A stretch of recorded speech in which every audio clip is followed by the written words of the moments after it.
The ring hadn't even touched my son's hand when Nia tugged at my sleeve, her lips trembling. "Grandma." "Look under the table. It's blinking." I froze, a sharp inhale. The Magnolia Ballroom, glittering with crystal and roses, seemed to press against my chest.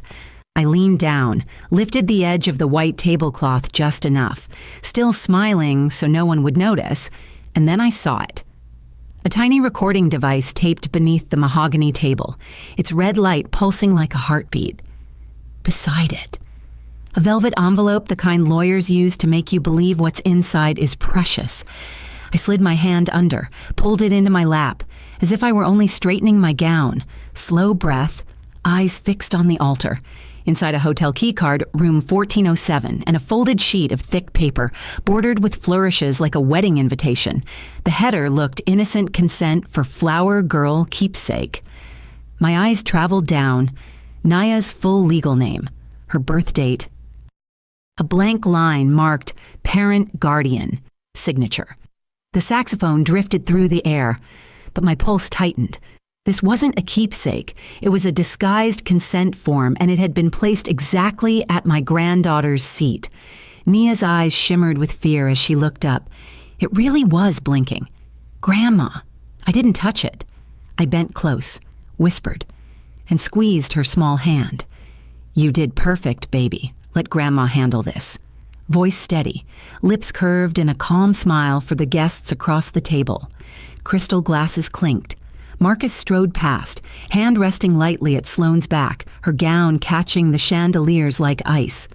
The camera flashed. Guests cheered, every face glowing with the illusion of love. Only I, clutch heavy at my side, knew that beneath silk and champagne, something calculated was stirring. "Let's wash our hands, sweetheart." I rose naturally, leading Nia away. No hurry, no glances around. The powder room door shut, muffling the music. I knelt to her level, smoothed her ribbon-tied curls. "Did anyone give you this paper before the wedding?" She shook her head, swallowed hard. "No, I just saw it there, like it was waiting for me." "Good girl, Nia." I hugged her long enough to steady my heart. But inside, questions pounded. Who hid the recorder? Who dressed up a legal document as a keepsake? And why was my granddaughter's name printed so precisely? I folded the paper, tucked it into my clutch, and snapped it shut in the mirror. I saw a mother of the groom composed, dignified, the face everyone expected. Only I could hear the storm rumbling behind that smile. Back in the ballroom, I eased Nia into her seat, kissed her curls. The waiter poured sparkling cider into her glass. Sloane laughed, clear as a bell. Marcus leaned close, whispering into her ear. On the surface, this was a southern fairy tale savannah beneath chandeliers, but fairy tales often hide wolves dressed in silk. I sat taller, turned my clutch so its seam hid the envelope's edge. To the world, ordinary, but in my mind, one rhythm beat. Who placed it? Why now? And what exactly do they want from us? Tonight was no longer about vows and roses. Tonight was when a family secret pushed through, a scheme unfolding right beneath a white tablecloth. I smiled as the music shifted and gripped the clutch as if it were a lifeline. I promised myself this before the night was over. I would know who dared to drag my granddaughter's name into a trap they thought I'd never see. Lean closer. This is not just the story of a wedding. This is how a child's whisper turned an evening of glitter into a battlefield, and how the trap would snap shut not on us, but on those who set it. Now tell me in the comments where you're listening from, because this story is about to travel far beyond Savannah's chandeliers. My name is Vivian Cole, and if you had met me before that wedding night, you might have thought of me as an ordinary woman living an ordinary life. I am 52 years old, a mother, a grandmother, and the owner of a small but beloved catering business called Cole and Daughters. I built it with my own hands after my husband passed away from a sudden heart attack 15 years ago. The work was backbreaking at first, long nights in the kitchen, balancing the books on scraps of paper, but food had always been my language of love. I turned my grief into flavors that comforted people, and somehow, that kept me going. Our home, Harbor House, sits along the slow bend of the Savannah River. My mother left it to me, and her mother left it to her. The white columns lean a little, and the wood creaks at night, but it has stood for generations. My children grew up under its magnolia trees, chasing fireflies and running across the porch barefoot while cicadas sang in the summer heat. Harbor House is more than a property. It is the heartbeat of our family, the soul of all our memories. It is also the anchor of the Cole Family Trust, the legal safeguard my grandfather set up after years of working on the railroads and saving every nickel until he could buy land. That trust holds not only the house, but also a handful of rental properties around the neighborhood. The terms are strict, with clauses written in the old style of law, full of conditions about guardianship, heirs, and marriage. I never thought much of those pages until the night of Marcus's wedding, when they became the stage for something I never imagined. Marcus is my only son. My pride and my heartbreak rolled into one. He is 32 now, tall like his father, with a smile that could charm anyone. He became a single father when his relationship with Nia's mother fell apart, and he did his best to balance work and parenting, even when exhaustion painted dark circles under his eyes. He adores Nia, though, and she adores him. Their bond has been the reason I kept pushing forward, no matter how heavy life felt. And then there was Sloane Hart, the woman Marcus chose to marry and went to outsiders. Sloane was dazzling. She had the kind of polish you see in magazines, perfect hair, flawless makeup, expensive clothes that always looked tailored even if they came off the rack. She worked in marketing, building brands for companies in Atlanta, and spoke in that confident, glimmering tone of someone who always knew the spotlight was on her. Around town, she joined the Junior League, smiled for every camera, and made herself at home in the country club scene. When Marcus introduced Sloane to me, I tried my best to welcome her. I wanted to believe she could love him honestly, that she could love Nia too. But from the beginning, a small unease crept into my chest every time I saw her. It wasn't just her perfection, it was the way she seemed to study everything, like she was calculating where each piece might fit into her larger puzzle. Still, I kept quiet. A mother knows when to push and when to hold her tongue. My granddaughter, Nia, is the light of my life.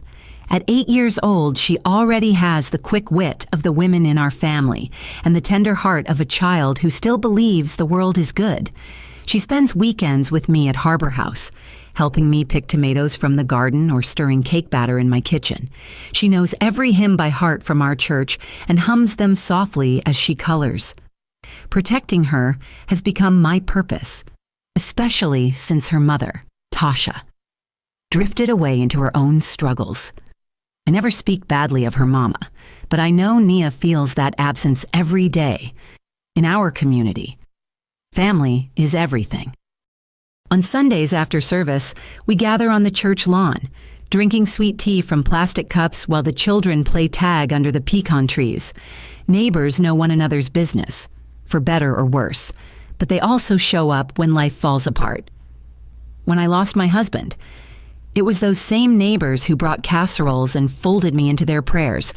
I have always believed in that circle of care. That is why the thought of someone threatening our family's heart, our child, our home, our trust cut me deeper than words. At the wedding, surrounded by music and roses, I carried all these histories in my chest. Harbor House wasn't just a backdrop, it was a prize. And Marcus wasn't just a groom, he was the heir to something older than both of us, something our ancestors had built out of sweat and sacrifice. I wanted to see him happy, but I also knew that happiness could never come at the cost of the family's soul. So when Nia tugged my hand and told me to look under the table, it wasn't just a child's fear that startled me. It was as though every warning bell my mother ever taught me began to clang. In the South, women like me learn to trust our instincts. We notice the details, the perfume that doesn't belong, the glance held too long, the paper slipped where it shouldn't be. That night, I realized my role wasn't only to clap for my son as he kissed his bride. My role was to keep my eyes open, to stand guard as the matriarch, to shield my granddaughter and the house that bore our name. And as I looked across the ballroom at Sloane, smiling like she had already won some invisible game, I felt a chill run through me for the first time. I wondered if Marcus had walked into something far more complicated than marriage. I wondered if the vows spoken that night were only the curtain hiding a different contract entirely. I promised myself that I would find out. It was the smallest things that began to unsettle me, the kind of details most people would brush away as coincidence. But when you've lived long enough, you learn that trouble rarely announces itself with a loud knock. It slips in softly, like humidity through a cracked window, until suddenly you're drenched. A week before the wedding, Nia came home from her dress, fitting with Sloane and the bridal party. She twirled through Harbor House in her ivory flower girl gown, her curls bouncing, her cheeks flushed with excitement. I hugged her tight and breathed in the scent of satin and hairspray. But then something else clung to her cardigan, something that didn't belong. It was a perfume, floral but smoky, gardenia laced with the faintest trace of tobacco. I knew every fragrance Sloane owned. She flaunted them on her vanity like trophies, and this wasn't one of them. When I asked Nia where it came from, she shrugged. One of Sloane's friends sprayed it on me. She said it was her lucky scent. The words sat heavy on my chest. Why would a grown woman spritz perfume on a child and call it lucky a few days later? An email slipped into my inbox. At first I thought it was meant for me, but then I noticed the subject line, updated seating chart, confidential. I was copied by mistake. In neat bullet points, the planner had written, move Minor from table 2 to table 6 near service door. Minor. That was my granddaughter. There was no reason to seat her by the service door, away from family, away from me. I read the line 3 times, my stomach tightening. It felt less like an error and more like a plan. Another detail emerged when I looked over the printed program Sloane proudly showed me. Between the vows and the first dance, there was a curious line, signing ceremony with civil notary. At first glance, it seemed like a modern twist, maybe some kind of unity certificate. But the officiant listed wasn't our pastor, nor even a family friend. He was a notary public. My mother's voice echoed in my memory, Vivian. Pay attention when papers are involved. Smiles can hide contracts. I smiled at Sloane and said nothing, but inside my chest, the bells rang louder. The strangest moment came when the planner placed the decorative cards on each table. Every card carried a printed QR code with a caption scan for photo gallery. I like to keep up with technology, so I pulled out my phone and scanned one. But instead of photographs, it led to a page asking for full names, addresses, and an electronic signature for access. My eyebrows furrowed. What kind of wedding photo gallery needed a signature when I asked the planner? She fumbled, saying it was just part of Sloane's brand vision. I pretended to accept her answer, but a cold stone settled in my stomach. Even the guests whispered things they shouldn't have, while pouring sweet tea for one of Sloane's college friends. I overheard her laugh. After tonight, Sloane will finally get Harbor House. Can you imagine that place will make the perfect studio? She said it like a casual joke, but my hands froze around the picture. Harbor House wasn't for sale, not for show, not for anyone's studio. It was our family's blood. How could a guest so easily mention it? Unless Sloane herself had planted the idea, piece by piece. The puzzle began to form, though the picture was still blurred. The perfume, the seating chart, the notary officiant, the QR codes, the careless comments alone, they might mean nothing. Together, they felt like smoke leaking from a fire I hadn't yet seen. That night, I couldn't sleep. I sat in the old rocking chair on the porch, listening to the river slide past in the dark, the cicadas buzzing like restless thoughts. My hands wrapped around a cup of tea gone cold as I replayed every detail. I had lived long enough to know when the air was shifting, when the peace of a family was about to be disturbed. The wedding was supposed to be about love, about new beginnings. But why did it feel like papers were being prepared behind closed doors? Why did it feel like the vows were only part of the performance I thought of? Nia. Her wide eyes and tender heart, I thought of Marcus, too blinded by romance to see the shadows at the edges, and I thought of Harbor House, the creaking floors, the magnolia trees, the porch where my husband once held me as we watched the sun dip below the river.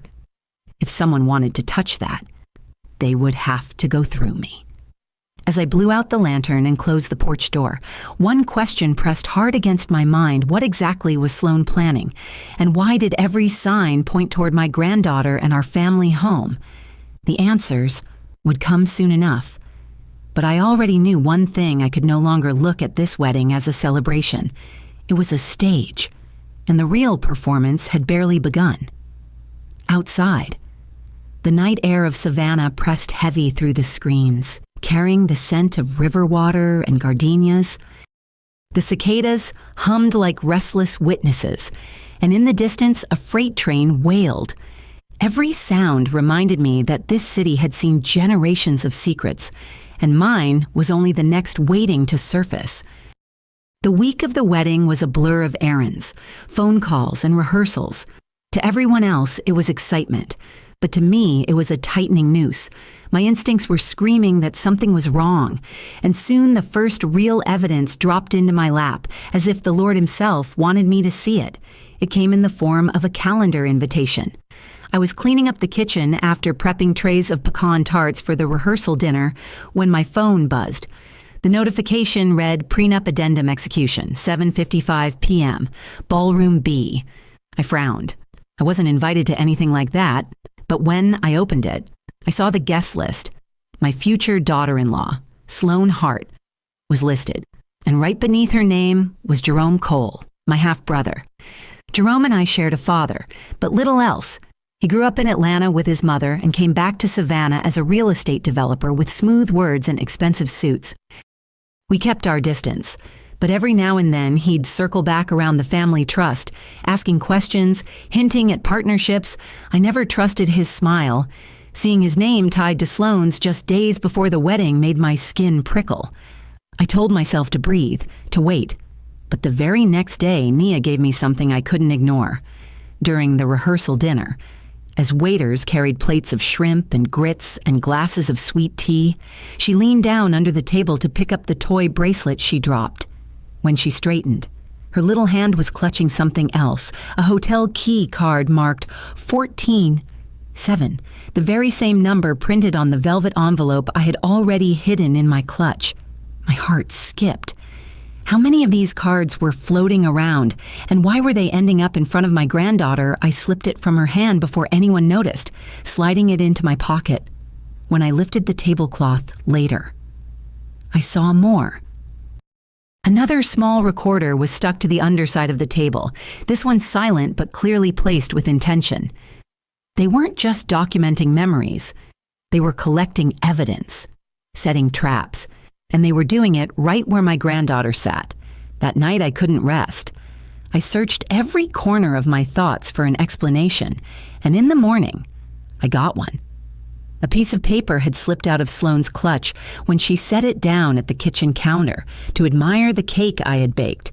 It looked like a promotional flyer at first, glossy with mock-up images of a house remodeled into something sleek and modern.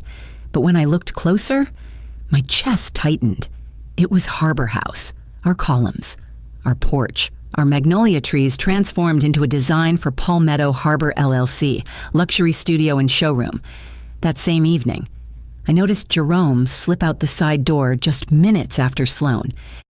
They both returned 15 minutes later, their hair and smiles a little too perfect, as if they had rehearsed the same excuse. My chest tightened, but I tucked the suspicion away. I felt my knees weaken.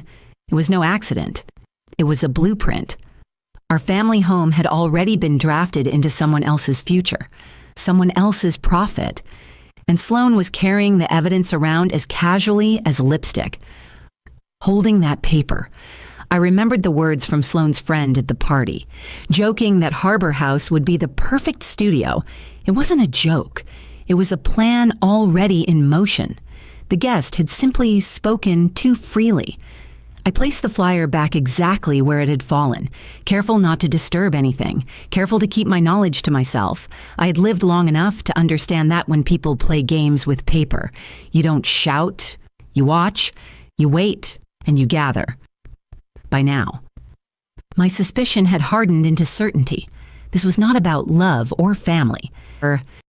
It was about contracts and clauses, signatures and loopholes. They weren't chasing vows under God. They were chasing rights under law. I took the hotel key card and the second recorder and locked them away in my bedroom drawer beside my Bible. The velvet envelope from the wedding night was already there, heavy as a stone. 3 pieces of evidence, each pointing in the same direction. I thought of Marcus. How happy he looked with Sloane, how blind he seemed to the details swirling around him. He saw her beauty, her ambition, the way she made him feel young and admired again. But he couldn't see the machinery behind her smile, the gears grinding toward our house, our trust, our child. And then there was Jerome. His presence in that calendar invite told me everything I needed to know. He had finally found a partner bold enough to help him reach into the family trust.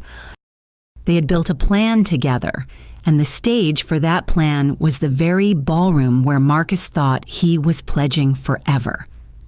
I stood at my kitchen sink, hands gripping the porcelain, staring out at the river as if it might answer me. My mother's words rose again. When you find the paper trail, Vivian, you found the truth. I had 3 pieces of paper now, each one sharper than the last.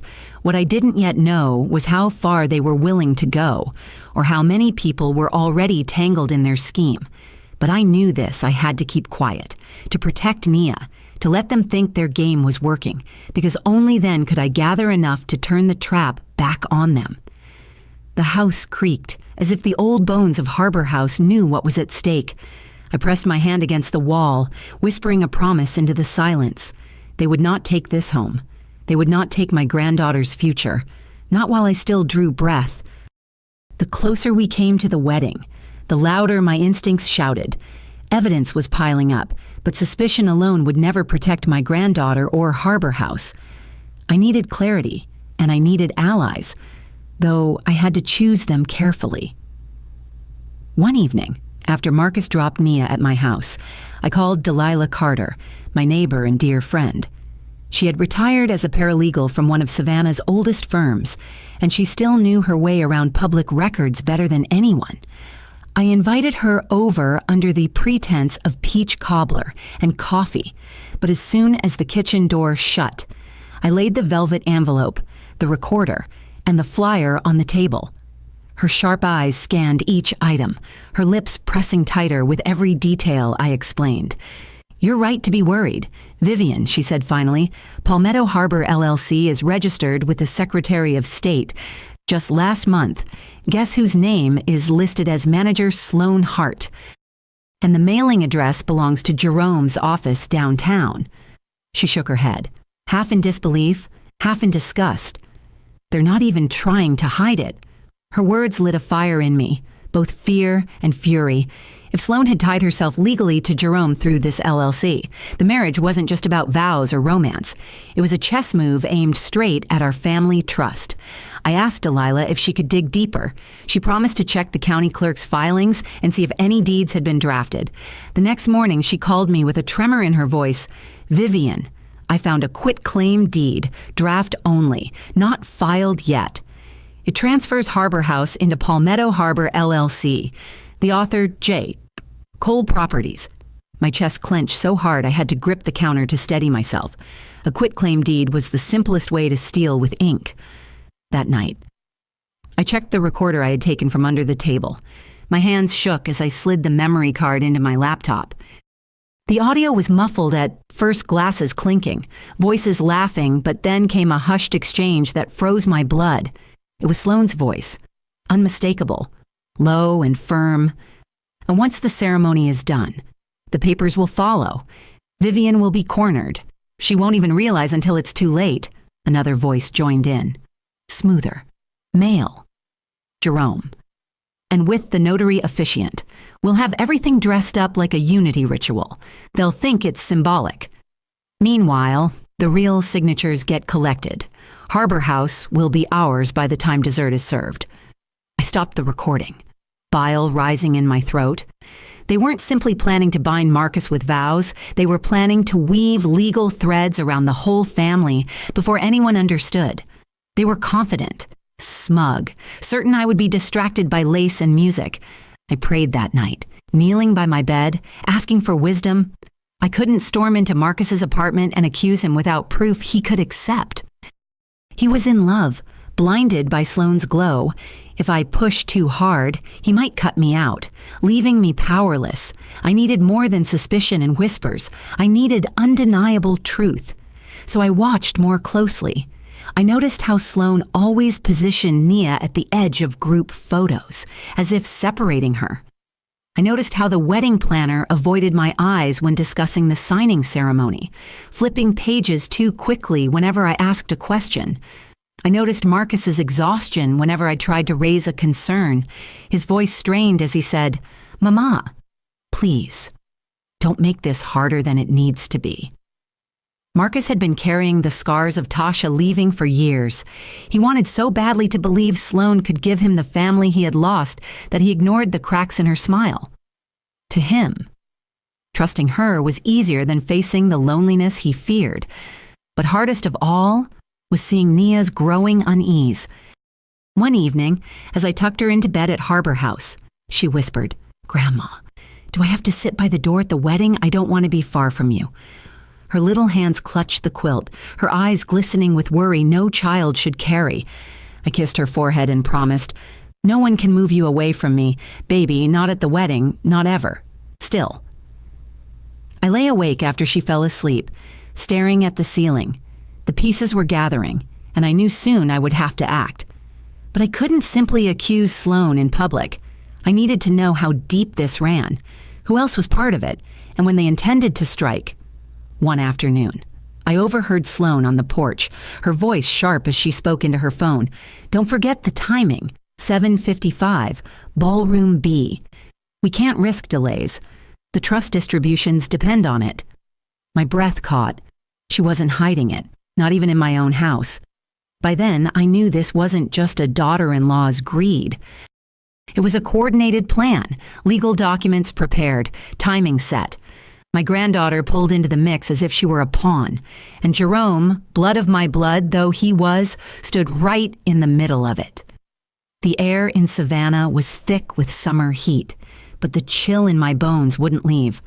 I gathered the recorder, the calendar invite, the draft flyer, and the quitclaim deed copy Delilah had given me. 4 pieces now, each one a nail in the coffin of their scheme. But collecting proof wasn't enough. What I needed was the moment they exposed themselves, and I would be ready to catch every word, every signature, every lie. As I stood on the porch that evening, watching the sun sink into the river, cicadas buzzing like restless witnesses, I whispered to the magnolias, "They think they've outsmarted me, but they don't know the weight of a woman guarding her home." The conflict was no longer in my mind.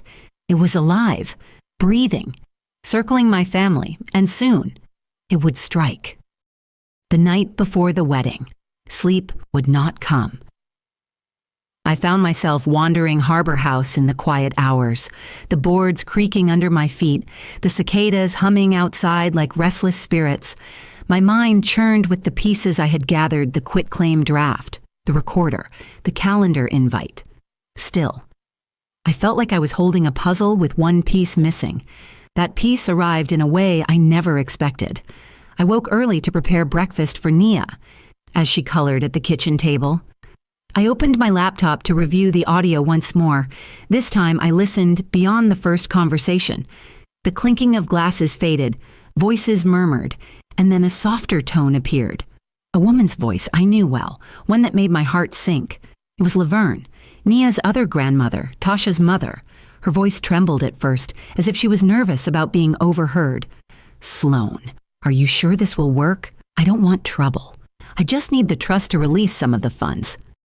They told me if I can be listed as primary caregiver, even temporarily, the bank will clear the debt. After that, you can take it back. I swear I won't stand in your way." I froze, staring at the screen as if the words themselves were knives. Laverne had always been the church lady, the one waving her fan on Sunday mornings, reciting scripture with conviction. I thought she might be misguided at times, but never imagined she would take part in something like this. Yet here she was, her voice low and urgent, bargaining with Sloane about my granddaughter's guardianship as if Nia were nothing more than a signature to unlock money. Sloane's reply was calm, silky, rehearsed. Don't worry. Laverne, it's all written to look harmless. A little consent form here, a signature there. Vivian won't suspect a thing.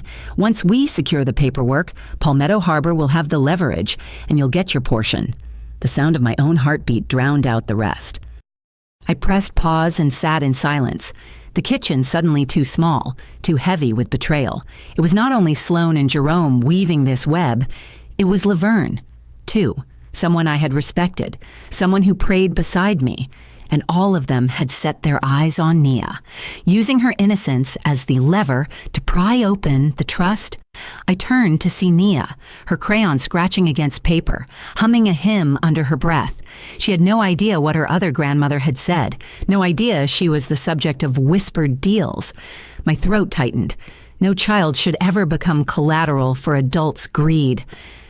The rest of the day passed in a blur. I moved through the motions of helping with final preparations, smiling when I had to, listening to Sloane's chatter about photographers and floral arrangements. But beneath the surface, I was trembling. Every time I looked at Laverne across the room, I saw not a fellow grandmother, but a conspirator. I wondered if she could see the anger in my eyes. That evening, I sat with Delilah and shared the new recording.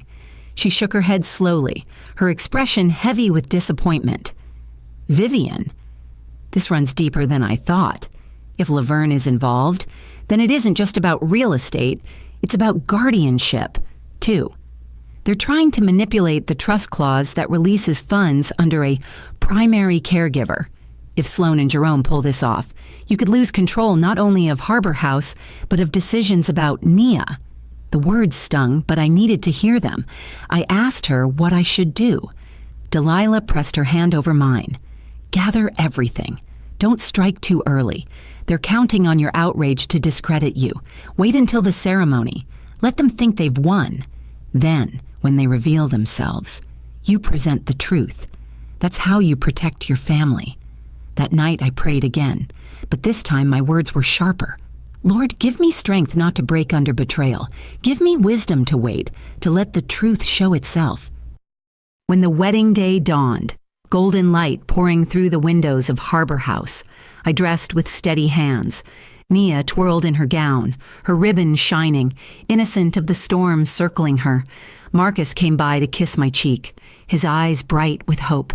And Sloane, radiant in her white dress, smiled like a woman who believed she had already conquered every battlefield.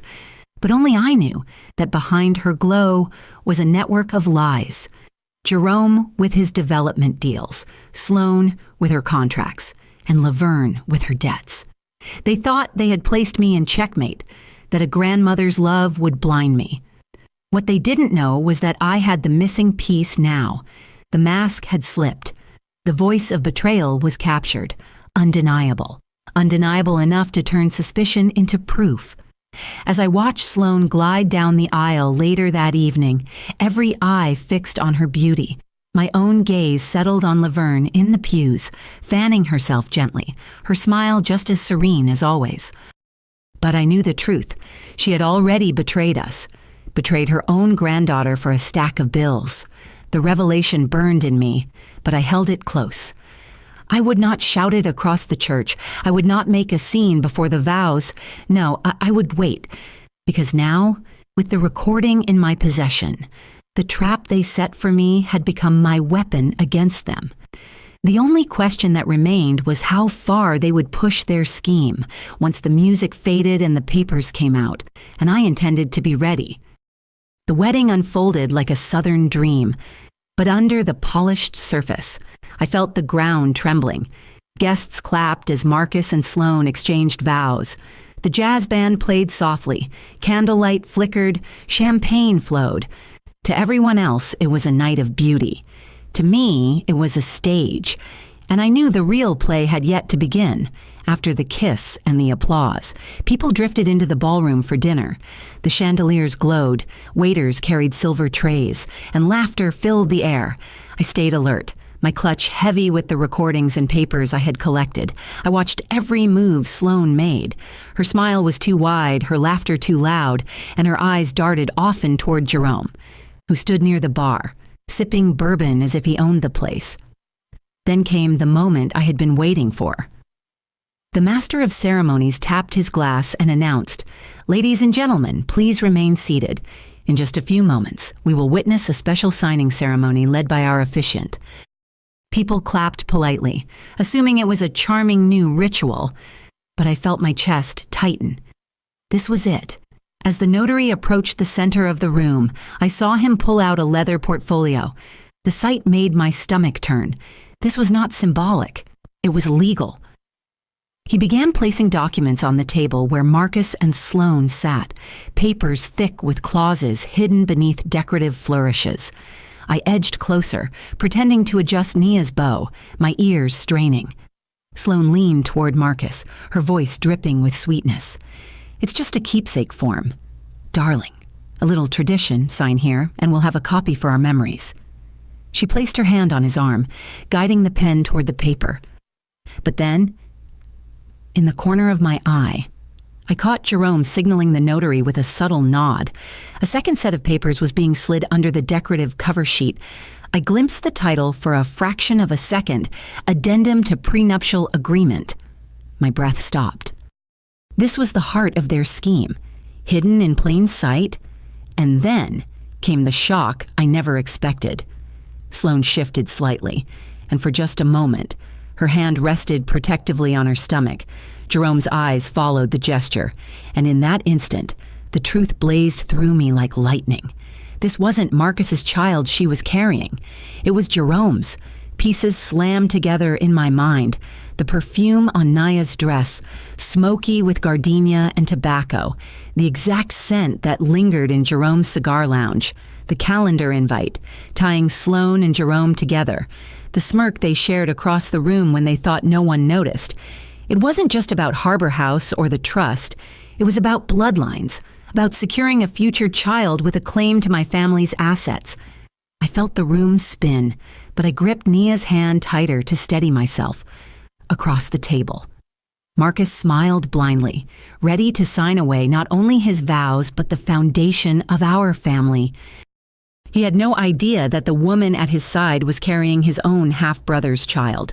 He had no idea that the paper in front of him could shift control of our trust into hands that meant us harm. The notary cleared his throat, holding out the pen. Jerome's eyes gleamed. Sloane tilted her head, her veil catching the candlelight, her smile like a mask. Laverne sat in the front row, fanning herself gently, her expression calm, as if nothing dark was happening at all. But I knew. Every nerve in my body screamed that this was the moment they had been working toward. I wanted to leap forward, to snatch the pen from Marcus's hand, to shout the truth for all to hear. But I forced myself to wait. Timing mattered. Proof mattered. If I accused them too soon, they would twist the story, call me paranoid, dismiss the evidence as fabrications. No, I had to let the scene play just long enough for them to reveal themselves. And then I would strike. I squeezed Nia's shoulder, whispering softly, "Stay close to Grandma." She nodded, her eyes wide, sensing the tension though she didn't understand the depth of it. As Marcus lifted the pen, Sloane leaned in to kiss his cheek. Jerome raised his glass from across the room, a silent toast to betrayal. And Laverne's lips curved into the faintest smile, a grandmother's mask hiding her complicity. The trap was closing. But what they didn't know was that I had already sprung my own. I had the recording of Laverne's confession. I had the quitclaim draft tying Jerome to the LLC. I had the flyer proving Harbor House was already being marketed as their showroom. And now, in front of me, I had the final piece of fraudulent signing ceremony about to unfold in the presence of 200 witnesses. The climax had arrived, and I stood in the middle of it, the matriarch holding steady while the wolves circled. They thought I was silent because I was powerless. But my silence was a shield, and soon it would become a sword. I straightened my back, my heart pounding with both dread and determination. The truth was heavier than the chandelier above us, but I was ready to let it drop. The only question was how devastating the crash would be when I finally pulled the cord. I excused myself from the table during the bustle of the toast, pretending I needed to check on Nia. In truth, my mind was racing faster than the violin strings that filled the air. The trap had been revealed, and I knew that if I confronted Sloane and Jerome with nothing but fury, I would lose. They would call me jealous, paranoid, bitter. The only way forward was calm, deliberate, and precise. I slipped into the corridor near the service doors, the hum of the ballroom muffled behind me. From my clutch, I pulled the memory card, the flyer, and the quitclaim draft Delilah had printed. My hands shook, but my purpose steadied me. I dialed Delilah on my cell, whispering the details. She answered groggily, but when I told her the notary had laid out papers in front of Marcus, her voice sharpened like a blade. "Vivian, this is it. Hold them off. I'll get the trustee on the line right now." The trustee, Ms. Pennington, was a sharp woman who had managed the Cole family trust for over 2 decades. She'd always respected me as the matriarch, but she also respected evidence more than emotions. Delilah promised she would fax over the quitclaim draft and email the audio clip, urging Ms. Pennington to freeze any disbursements until further review. That would buy me time. But I knew time alone wasn't enough. I needed a stage, the same stage Sloane and Jerome had chosen, to turn their scheme back on them. I returned to the ballroom and whispered to the venue manager, a man I had known since catering his daughter's quinceañera. "Do me a favor," I said softly. "Verify the officiant's notary license before the ceremony continues. I'll cover any cost." He frowned but nodded, sensing the urgency in my tone. If that license was suspended or expired, the entire signing ritual could be called into question. Back at the table, I leaned close to Lucy, my goddaughter who had been helping keep Nia calm all evening. "Take her to the children's playroom for a while," I told her quietly. "Keep her safe. Keep her close. Do not let anyone sign anything with her name on it." Lucy's eyes widened, but she trusted me enough not to ask questions. She took Nia's hand and slipped away, leaving me freer to maneuver. As the waiters began serving the main course, I prepared the final layer of my plan. I had designed new menu cards earlier in the week for my catering team, simple cards with elegant script. I pulled a few from my clutch, cards that carried a discreet QR code of my own. Unlike Sloane's deceptive links, mine opened to a secure page with copies of the evidence, the quitclaim draft, the LLC registration, the audio clip of Laverne's confession. I slipped the cards discreetly at the trustees' table, at the side of Marcus's best friend, and at the place setting of one of Jerome's longtime business rivals who had been invited out of courtesy. I wanted enough eyes on the truth that it could not be erased, even if Sloane tried to spin the story. My heart pounded as I moved through the room, smiling politely at guests, nodding as if I were only a proud mother of the groom. Inside, every step felt like placing pieces on a chessboard. I would not let them corner me. I would corner them. Finally, I returned to my seat. Sloane raised her glass in a toast, her smile radiant, her hand lingering on her stomach again in that gesture. Only I seemed to notice. Jerome caught her glance and tipped his bourbon, smug in his belief that the game was already won. But I was ready. I had my allies in place, Delilah with the trustee, the venue manager checking the officiant, Lucy guarding Nia, and the truth waiting in digital form to spread faster than gossip at a Sunday potluck. As the jazz band shifted into a softer tune and the officiant returned to the center of the ballroom with his portfolio, the room hushed with anticipation. Sloane reached for Marcus's hand, her veil brushing his sleeve, her lips curved in a serene smile. "It's time, darling," she whispered. I pressed my hand against the clutch on my lap, feeling the weight of the evidence inside. The moment was almost here. All I needed to do was wait for the right breath, the right pause, and then I would rise. They believed they had orchestrated the perfect illusion, that every guest would applaud as Marcus unknowingly signed away his rights, his home, his daughter's security. What they didn't know was that I had already laid the counter trap. As I sat there, the chandeliers glittering above, the scent of roses heavy in the air, I felt calm for the first time in weeks. My fear had burned away, replaced with resolve. I would not scream. I would not plead. I would simply reveal.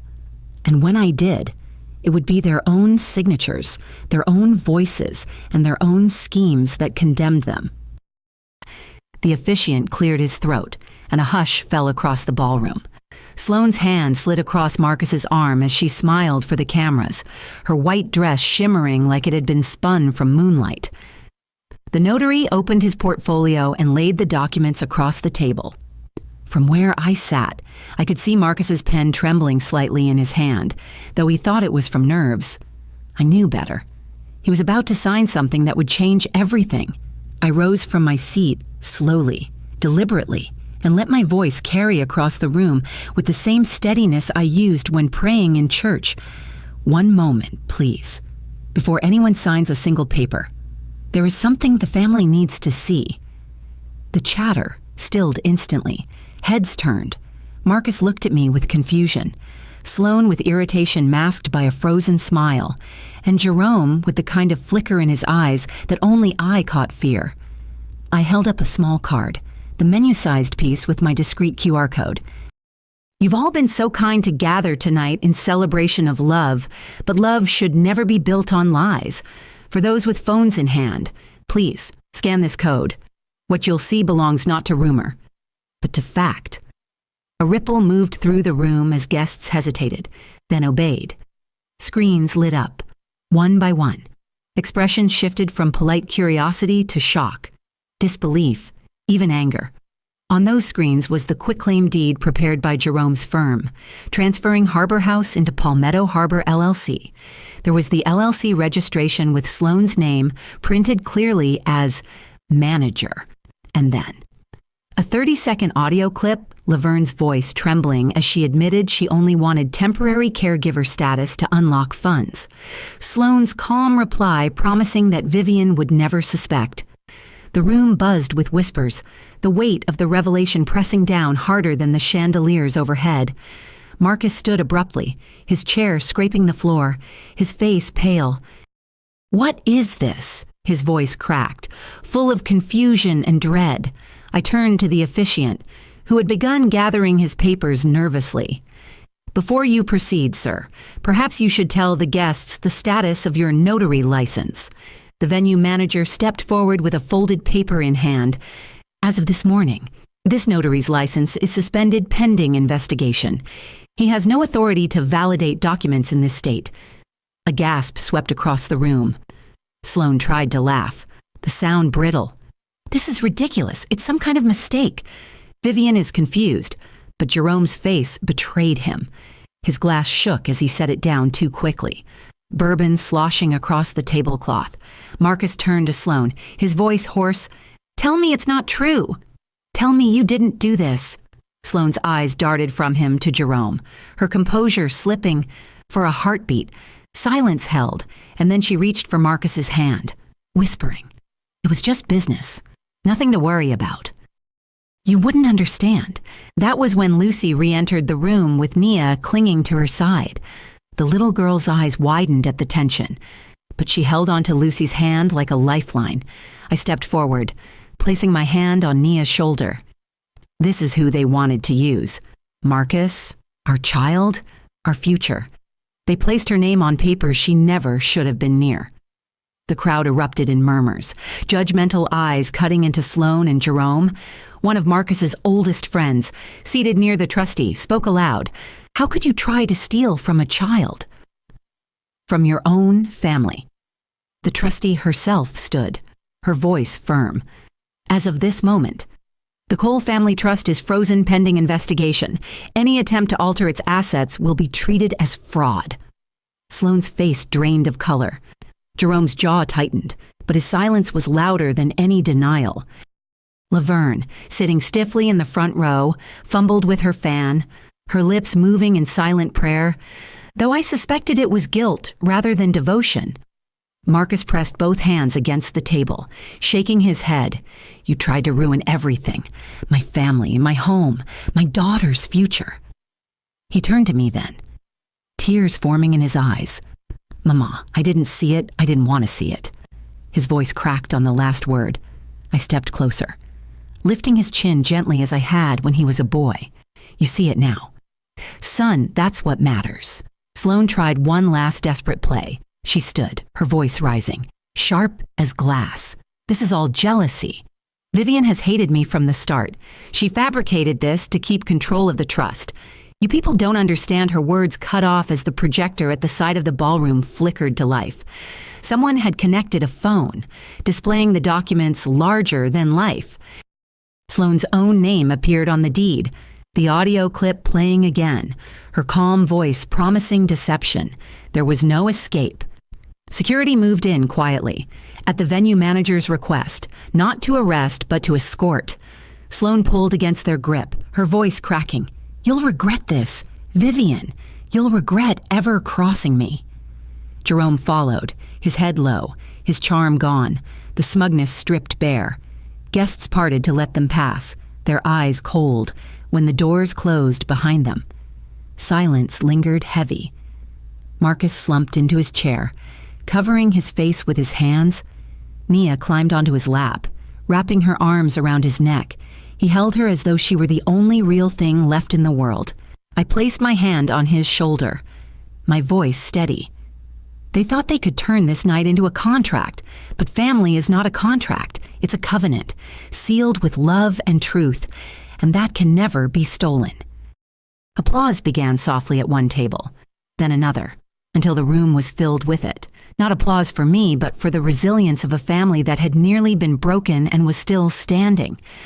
I knew the battle wasn't fully over. Investigations would follow.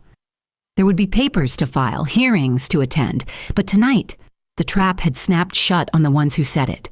Tonight. The wolves had been driven from the table. And I was still standing. The morning after the wedding, the sun rose over Savannah with a strange quiet. The Spanish moss swayed in the breeze, and the river carried its slow current as if nothing in the world had changed. But inside Harbor House, the air felt lighter, as though the walls themselves had exhaled after holding their breath for too long. Nia was the first to wake. She padded into the kitchen in her pajamas, clutching her stuffed rabbit, her curls sticking up in every direction. Grandma, is the wedding over? She asked, her little voice full of the kind of innocence that doesn't yet understand betrayal. I pulled her into my arms and kissed her forehead. Yes, baby, it's over. And you're safe. She nodded, satisfied, and asked for pancakes. Children always know how to bring us back to life. Marcus came down later, his face pale and drawn, but his eyes clear for the first time in months. He sat at the table across from me, silent for a while, until his voice cracked softly. Mama, I should have listened. I should have seen it. I let Sloane blind me. I reached across the table and squeezed his hand. You saw what you needed to see when it mattered most? That's what counts. He looked at Nia, who was busy drowning her pancakes in syrup, and whispered, I won't ever let anyone use her again, I promise you that. Word spread fast, as it always does in our community. By the end of the week, everyone from church ladies to shopkeepers knew what had unfolded in that ballroom. Some shook their heads in disbelief, others offered sympathy, but more than a few came up to me, pressing my hands between theirs, whispering, thank you for protecting what matters. They knew Harbor House wasn't just a house, it was a legacy, and Nia wasn't just a child, she was the future. The legal wheels turned quickly after the evidence went public. The trustee froze all transactions related to the family trust. Investigators began questioning Sloane and Jerome about their LLC, their drafts, and their intent. As for Laverne, her voice caught on that recording was undeniable. She called me in tears one evening, begging forgiveness, saying she only wanted to pay off her debts. I listened in silence, then told her, "I can pray for your soul, but I cannot trust you with my granddaughter again. Sometimes forgiveness means release, not reconciliation, through it all." Lucy remained a steady presence. She took Nia to school, helped with homework, and even stayed over a few nights when Marcus was too overwhelmed, more than once. I caught Marcus watching her with an expression I couldn't quite name gratitude, admiration, maybe something deeper. When Nia blurted one evening, "Daddy, I wish Aunt Lucy could be my new mommy," Marcus's eyes filled with tears. He didn't answer, but he held Lucy's gaze longer than he ever had before. Marcus smiled through his tears and whispered, almost too softly to hear, "Maybe one day, baby girl, maybe one day." Lucy's cheeks flushed, but she didn't look away. Something unspoken passed between them, fragile but real. Perhaps time would show whether love could bloom from the ashes of betrayal. As for me, I began to see my own life differently. For so long, I had thought of myself as simply holding on, holding the house together, holding the family together, holding my son and granddaughter above the waves of grief and loss. But that night at the wedding showed me something else. I wasn't just holding on. I was leading. I had become the shield, the one who stood in the gap when others faltered. That realization didn't feel heavy. It felt empowering. One evening, I sat on the porch as the sun sank low, painting the river gold. Nia was chasing fireflies in the yard, her laughter ringing like bells. Marcus stood nearby, watching her with a quiet smile. And I thought to myself, family is not measured by papers or signatures. It's measured by who shows up when the storm hits. Sloan had tried to sign her way into our legacy. Jerome had tried to trick his way into our home. Laverne had tried to bargain with her own granddaughter's future, but when the dust settled, none of them remained. Only those who truly loved Nia and this family still stood here, together. As the crickets began their song, I whispered a truth I hoped Nia would one day understand. Strength isn't always loud. Sometimes it's quiet, patient, waiting for the right moment to let truth shine. I know people will debate about what happened that night. Some will argue that Marcus should have seen the warning signs sooner. Others will wonder if Laverne deserved a second chance. A few may even question whether exposing everything publicly was the right choice. That's fine. Debate keeps stories alive. But for me, there is no question. I did what had to be done to protect my granddaughter, my son, and the home my ancestors built with their bare hands. The final twist, the one I hold closest. Is this Sloane's pregnancy was never Marcus's burden?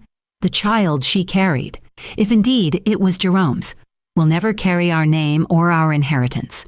That truth remains hidden to most, but I know it, and I suspect one day Marcus will too.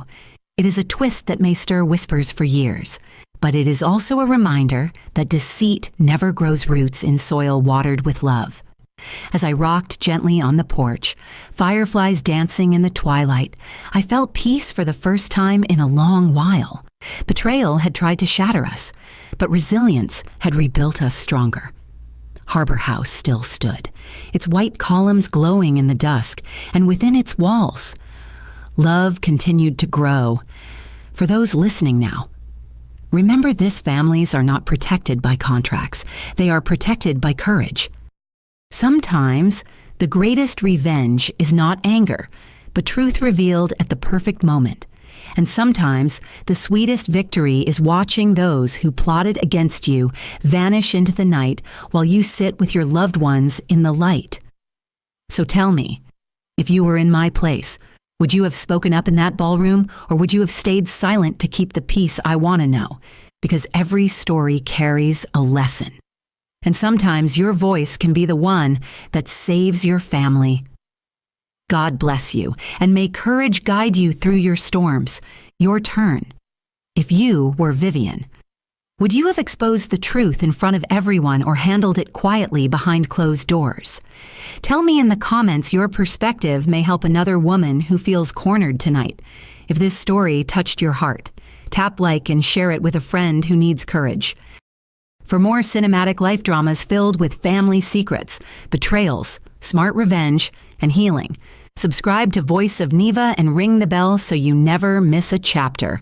We release new 60 to 75-minute stories every week. Thank you for watching, feeling, and reflecting with me. Did you enjoy my story? What a journey it has been. I truly wonder, what would you have done if you were in my shoes? Would you have chosen silence to keep the peace, or would you have done what I did to reclaim your dignity? Let's meet in the comments below. I'm so curious to hear your thoughts. I'm reading every single one. Which city are you listening from tonight? If my story resonated with you, you can support me and help me bring more stories like this to the world by sending a super thanks. Your sweet support means the world to me and allows me to continue this journey with all of you. On the screen now, you can see 2 new life stories that I highly recommend you watch next. There are so many more on my channel, each with its own lessons and triumphs. Don't forget to subscribe and click the notification bell so you never miss a new chapter.